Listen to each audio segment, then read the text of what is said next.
جو کوانٹیٹی میں بہت زیادہ ہے، مگر جب ان کو ترازو میں اس کا وزن کیا جائے تو وزن اس کا بہت ہلکا ہو۔ اور ایسا ہو سکتا ہے کہ ایک شخص اعمال تو تھوڑے لے کر گیا، جو کوانٹیٹی میں تعداد میں بہت کم ہے، لیکن ان اعمال کا وزن بہت زیادہ ہے، تو یہ کامیاب ہے، وہ ناکام ہے۔ تو ہمیں یہ سمجھنا ہے کہ اعمال میں وزن کس چیز سے پیدا ہوتا ہے۔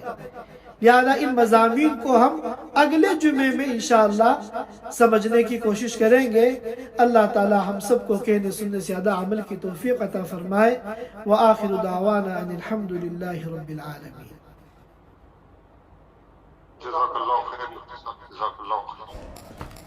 Thanks for watching. Don't forget to like, comment, share and subscribe to Al Wahid channel.